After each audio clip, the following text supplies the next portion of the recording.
Laudetur Jesus Christus.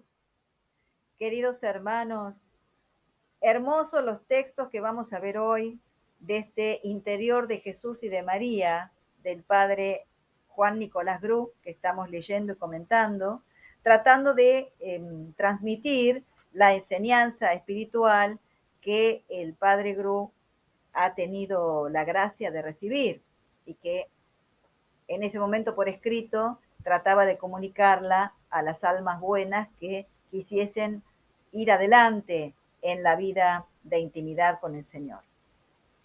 Así que vamos a escuchar hoy al Padre Gru en el capítulo referente a las tentaciones de Jesucristo, de nuestro Señor, que ya hemos comenzado la Cuaresma, lo hemos escuchado en el Evangelio del comienzo de la Cuaresma, y eh, nos va a venir muy bien para acompañar al Señor en este tiempo y prepararnos nosotros también. Veremos entonces hoy las tentaciones de nuestro Señor Jesucristo y el momento de la elección de sus apóstoles, el primer llamado que hizo sus apóstoles. Así vamos acompañando al Señor en este camino hacia el Calvario. Es el capítulo 19 que vamos a comentar primero acerca de las tentaciones que sufrió nuestro Señor y por qué en el desierto. Dice el Padre Gru, en el desierto es en donde es tentado Jesucristo y allá le conduce el Espíritu con este objeto, Espíritu Santo. ¿Qué nos quiere enseñar con esto el Evangelio? Nos enseña que el retiro y la soledad son el lugar propio de las tentaciones, entendiendo hablar de aquellas que permite Dios para nuestro adelantamiento espiritual. Fíjense, en el desierto y la soledad se dan las tentaciones que Dios permite expresamente para nuestra mejora espiritual. Distintas son las tentaciones que provienen del trato con el mundo. Y esto lo explica ahora el Padre Gru. Dice, en el trato con el mundo, las ocasiones de pecar se encuentran a cada paso, y más bien son los objetos exteriores que el demonio, nuestros tentadores. O sea, más que el demonio son los objetos exteriores que el demonio utiliza, ¿no es cierto? Pero en una forma mediatizada. ¿Por qué? Porque encuentran eco en nuestros vicios internos. Todo lo que hace el demonio con sus sugestiones es incitarnos al pecado. Mientras Dios, de su parte, esfuerza con su gracia para alejarnos. Dios trabaja, mientras el demonio, en el trato con el mundo, el demonio utiliza esos elementos externos, esas sugestiones, Dios nos refuerza a nosotros con su gracia.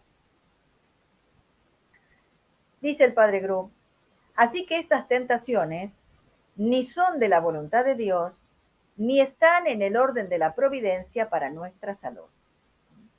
Las del trato en el mundo. Más, cuando llamados por la gracia a la soledad para ocuparnos durante algunos días con Dios, o cuando habiendo hecho divorcio con el mundo, hemos tomado el partido de retirarnos, las tentaciones a que estamos entonces expuestos son propiamente del demonio envidioso de nuestra felicidad, que no deja piedra para mover con el fin de estorbar nuestros buenos propósitos. Fíjense cómo distingue claramente el Padre Gru entre las tentaciones corrientes que tenemos cuando hacemos actividades externas en el trato con el mundo, a aquellas, que distintas son aquellas que nos pueden asaltar ya en una vida más de retiro, de soledad. O incluso cuando se hacen ejercicios espirituales. Quizás algunos de ustedes tengan todavía la posibilidad de retirarse unos días para hacer ejercicios espirituales, pues les va a pasar todo esto. Tentaciones expresas del demonio para que no aprovechen esos días de soledad con Dios. Dice entonces el padre Gru, Dios nos protege, nos sostiene, nos fortifica invisiblemente y nuestras victorias son el triunfo de su gracia. No temamos, pues, las tentaciones que nos vengan a asaltar en el desierto. El Espíritu Santo es quien nos expone a ellas y quien, por lo mismo, se encarga de socorrernos. Confiemos en su asistencia, seamos fieles a sus inspiraciones, no cesemos de invocarle en el peligro y lograremos salir de él en nuestro provecho. Esto en cuanto entonces a este pasaje de las tentaciones que el Señor sufre después de bautizado cuando el Espíritu Santo lo conduce al desierto. De modo de vencer, en nombre nuestro, esos vicios que él, por supuesto, no tenía, pero que nuestra naturaleza sí las tiene. Sí tiene. Contamos entonces con la victoria del Señor y con las gracias que el Señor nos dará en nuestra vida de retiro. Y vamos a la elección de los apóstoles. Muy hermosos los principios que nos va a dar aquí Padre Gru, contemplando ese momento en que el Señor comienza a llamar a sus apóstoles. Dice, Jesucristo, que venía a reformar las ideas humanas, no debía emplear para la ejecución de su designio sino medios sobrenaturales, que él procuró con el mayor cuidado, por ejemplo, no manifestando en su exterior sino la humildad y rasgos poco apreciados del mundo. En su persona, nuestro Señor, siendo el Hijo de Dios, el Verbo hecho carne, sin embargo, fíjense que quiso mantenerse en un aspecto de humildad y de no llamar la atención, ¿no?, con cosas extraordinarias, aunque sí, por supuesto, con los milagros necesarios para despertar a la fe a aquellos que los recibían. En cuanto a la elección de los apóstoles, no podía menos de escoger para apóstoles, sino hombres que en algo se le pareciesen. Los eligió pobres, sin crédito en el mundo, sin ninguna de aquellas calidades que atraen la estima y la consideración de los hombres del mundo. Porque era menester, era necesario que apareciese en todo la obra de Dios, que no pudiera atribuirse nada a la gloria de los hombres. No pudiera atribuirse gloria a los hombres, sino a Dios mismo. Los eligió, en su mayor parte, de una profesión baja, eran pescadores, sin una educación superior. Exigió que para seguirle renunciasen a lo poco que poseían y que sacrificasen hasta el deseo de adquirir nada en lo sucesivo. Todo el tiempo que estuvo con ellos, nada cuidó tanto como de sofocar en su alma todo germen de ambición terrena. Si les habló de un reino, fue de un reino celestial que nada tenía en común con la tierra. De un reino al que solo se llega por el camino de la cruz, con la humildad y el desprendimiento propio. Si les prometió bienes, fueron de un orden sobrenatural y que no podían obtenerse a menos que renunciaran, de corazón, aunque sea, a todos los bienes temporales. Es decir, ¿qué esperanza les dejó? Ninguna para la vida presente. Esto es importantísimo, ¿eh? Ninguna esperanza terrena, ninguna esperanza para la vida presente, sino todas para la vida futura. y era indispensable que en esto no tuviesen más garantía que su palabra. Maravilla, apoyados en la palabra de la fe en la palabra de Dios.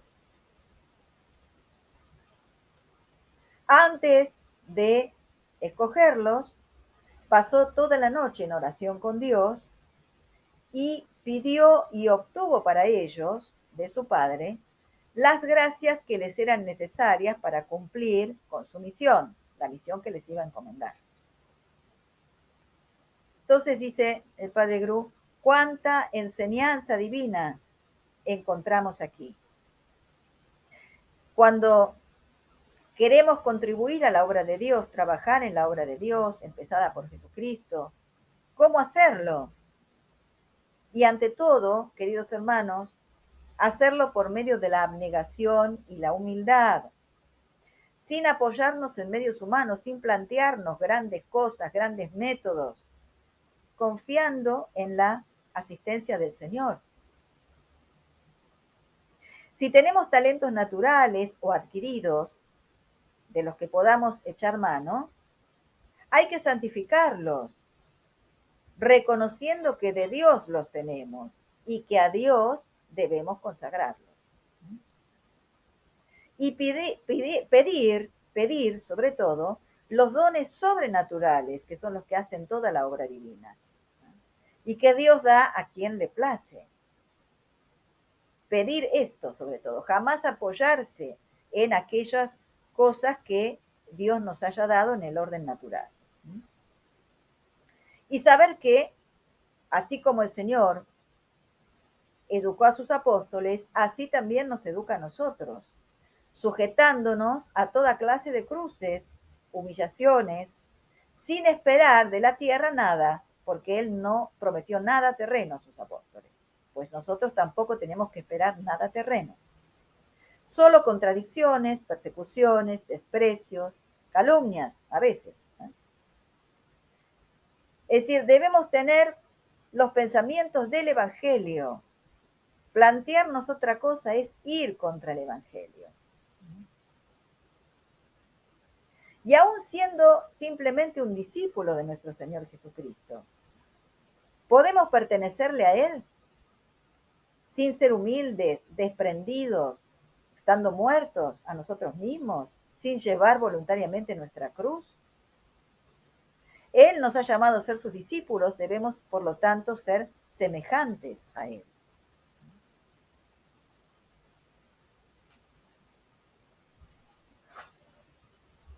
Fíjense entonces qué diferencia de criterios nos trae nuestro Señor. Recuerden, Él viene a terminar con el hombre viejo, con el hombre caído, después de Adán. Debemos ir revistiéndonos del hombre nuevo, celestial,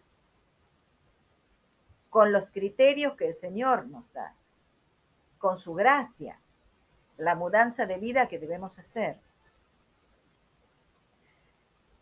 Vayamos meditando entonces durante los días de esta Santa Cuaresma en estos puntos y pidámosle al Señor, a la Virgen, tenemos atrás la Mater Dolorosa, pidámosle que ella nos guíe, que ella nos alcance del Espíritu Santo todas las gracias necesarias para poder reformar este interior nuestro. Recuerden, tenemos que reformar nuestro templo, reconstruir el templo, nuestros templos interiores, de acuerdo con la verdadera fe, la verdadera moral, la verdadera liturgia. Sigamos, Dios mediante, en el próximo video con otra enseñanza maravillosa del Padre Gru. Que el Señor nos bendiga a todos. Maránata, ven Señor Jesús.